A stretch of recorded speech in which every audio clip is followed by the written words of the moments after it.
Here I am editing a piece of writing for my English 101 class titled, If Only Writing Were Three Simple Steps.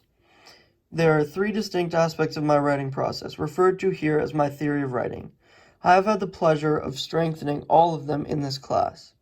While they have existed in various forms, with various levels of effectiveness throughout my life, English 101 with Professor Itai Halevi gave me the chance to put these techniques under a microscope, so to speak. I examined my strengths and weaknesses as a writer and learned new ways to conceptualize language and communication, employing, I put a comma there, notice. We can even put a semicolon here. And learned new ways to conceptualize language and communication, because we're going to list things, so we could put a comma, but it's more than a comma. It's like we're about to define those language and communication, those ways to conceptualize them. So I'm going to say employing, for example, the rhetorical situation model. I'm actually going to get rid of employing.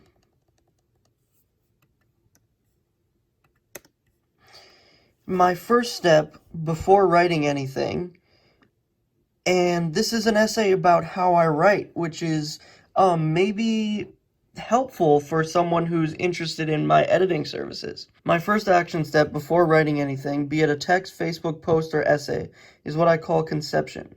To build out the metaphor, conception is the birth of the idea, the generating phase.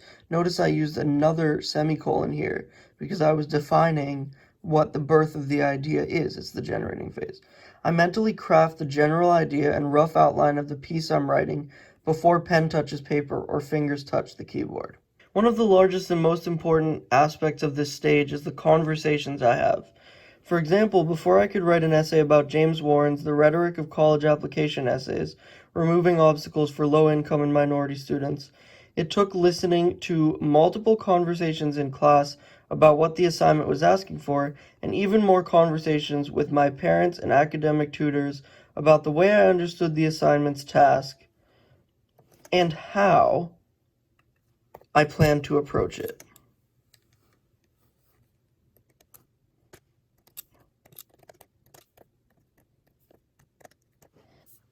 Next paragraph. I learn almost as much from listening as I do from talking, meaning when I talk about an idea, I get to filter it through my own unique set of experiences and thoughts and make connections to things I already know. The more I talk about the bigger picture and the thesis of a potential piece of writing, so actually this is an important little grammar lesson, is when you see these small dashes here, it's actually a longer dash called the M dash, and you put it on either side of a piece of writing, words that you want to emphasize. It's kind of like a comma on either side. It is hard to explain exactly when you would use one of these, but they can be used often. So I take this and I make sure there's no spaces on either side. This always helps my writing flow more effectively and significantly decreases the difference between what I'm actually writing and how I want my writing to come across in the end. The next piece of technique I take into account when conceiving my essay is the rhetorical situation model. So this is a great model that you can use whenever you're writing an essay, which basically asks you to figure out the problem that you're trying to address. Like maybe someone's asking you to write an essay on a certain thing, and that's what you have to do. What is your purpose? Like, what do you want to achieve with your writing? Who's your audience? Who are you writing for? And the constraints, like how many words can you use? How many pages? What kind of tone can you use? What genre is it? And thinking about constraints, audience, purpose, and exigence, which is the problem. The rhetorical situation is when you're using writing or communication to solve a problem, and the exigence is what problem is that? Frankly, I can't believe it took me over 12 years of schooling to become acquainted with it, the rhetorical situation. Itai Halevi's, this is my professor, this is also a great article that he wrote. Itai Halevi's Rhetorical Situations and Introduction makes it easy to understand what the RSM rhetorical situation model is and how it can and should be used. So notice that and how it can and should be used could be there in the sentence or it could be not, which is why it's perfect to separate these with these commas. I also could use em dashes through relatable examples and purposefully placed quotes.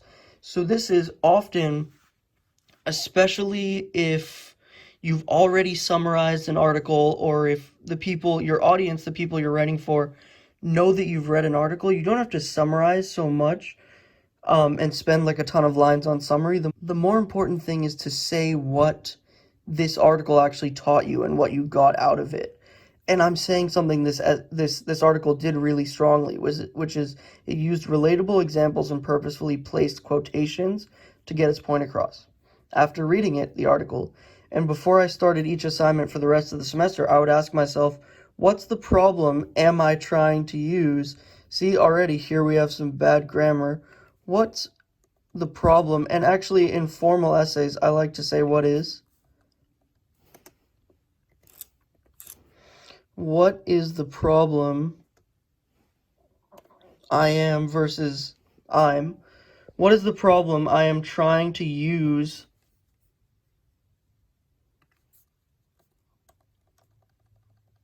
language to solve? That's what I meant to say. And this is a great use of a semicolon. There's nothing wrong with this. Who is going to be reading my writing? And what is the best way to get my message through to them? These are all great questions to ask yourself when you're writing an essay. In my opinion, asking these questions greatly improved the quality of my essays because I was considering what writing techniques my teachers responded to best, my audience, notice they're my audience, rather than only using the writing techniques I like or am comfortable with.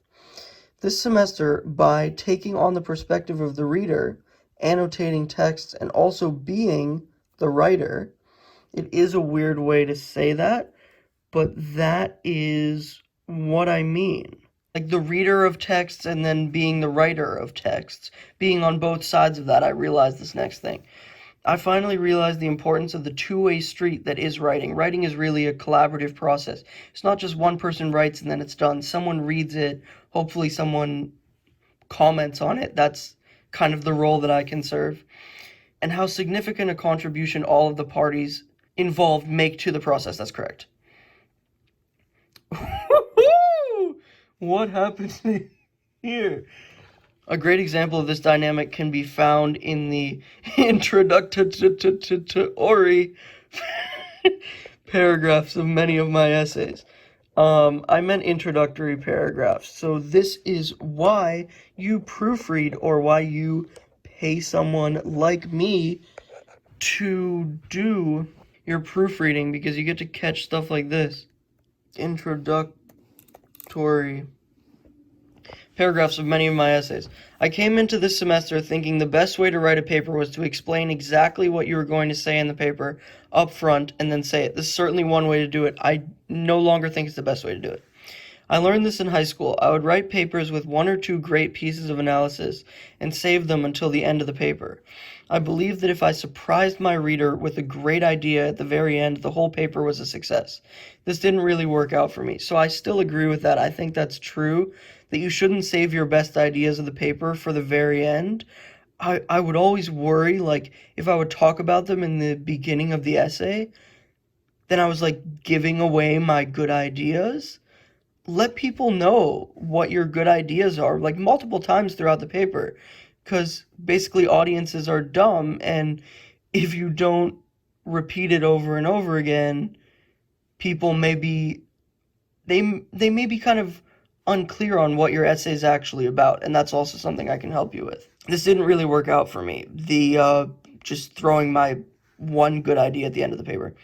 I was then told to not withhold any information in the introduction, but to instead make my claims right away and support them up front. This is good advice. This forced me to work a lot harder and to cut a lot of the filler, universal claims like society thinks, from the beginning of time, all people believe, like just stuff about the universal is not as important. Fancy language, long words, I can help you cut those out of my essays that I previously used to build up my big reveal, like my one great thought at the end. At the time, when I would think critically about a text and analyze it in writing, I would include a lot of my interpretations that were interesting, but had no basis in or connection to the actual text. So if you're like writing about a text, like maybe an English text, and you say, I think this piece in the book means this, make sure that you can actually find evidence in the text for that interpretation. This is a big thing I learned. Like, don't just say like, oh, the bird represents the loss of innocence, unless you don't have any pieces of evidence to back that up. To keep my focus rooted in the text and to make sure I supported a thesis, my high school writing teachers taught me a formula for introductions. This essay will discuss 3 different things as they relate to the topic. Firstly, your first point. Secondly, list your second point. Thirdly, your last point. By its conclusion, this essay will argue your thesis. This is a great way to start with essays. It's not really what I use anymore, but it's super helpful for organizing. It was inferred that one would write paragraphs that followed this outline in the hopes that they would eventually work together in a cohesive manner. The above worked for the last 2 years of high school and the first year of college.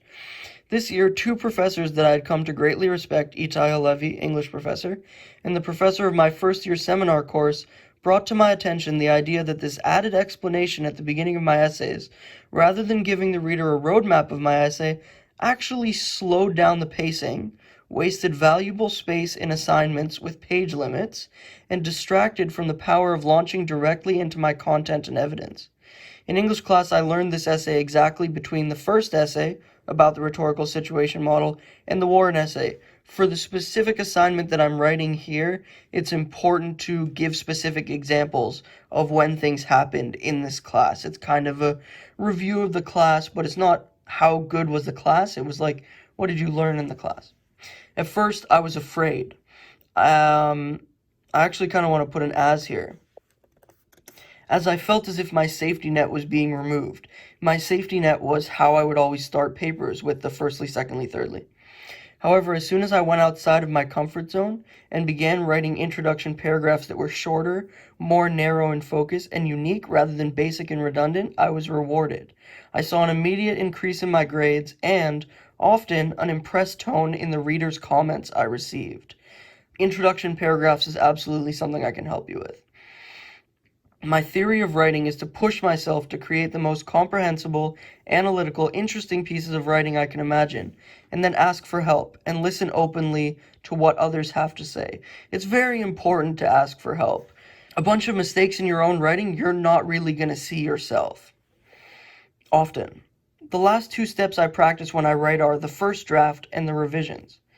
I find joy in writing the entire paper, quickly and without self-criticism, just writing, in order to lay out all of my ideas on the page at once. Then I take some much needed space from my draft, and I focus on something else. This affords me the opportunity to return to the draft with a clear head, a new perspective, and the added time that the ideas have had to grow and change, almost unconsciously. Then I read the draft out loud, as I'm doing now. Super great skill. I've already noticed so much in this video and in this edit. Then I read the draft out loud. Technically this would be an M dash.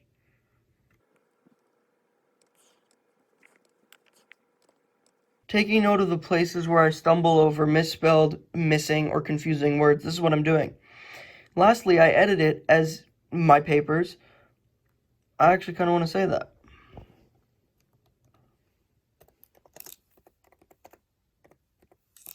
Lastly, I edit my essays as if I am editing someone else's work. If I let go of the emotional attachment I have to and the time I've put into every choice, meaning you write something and you're really emotionally attached to it and you're like, yes, I love this thing that I wrote. But if you can let go of some of that, you can really make the changes that you need to. And that's also why it's good to send your essay to someone that doesn't have that same emotional attachment that you do, to really kind of be kind of ruthless and kind of just be able to cut stuff. And it can be hard when, like, one of your favorite passages is cut, but it may be for the betterment of the entire essay. If I let go of the emotional attachment I have to and the time I put into every choice, I find I have the best chance of elevating a thought dump, just like writing everything, into a polished, presentable piece of writing. This journey, one that will continue to grow as I grow, is my theory of writing. Again, that's my conclusion. This essay is about my theory of writing. You just saw me do a very personal process, which is editing one of my own essays. And I hope it inspires you to enlist my services and take advantage of the expertise that I have to offer. Thank you so much. Talk to you later.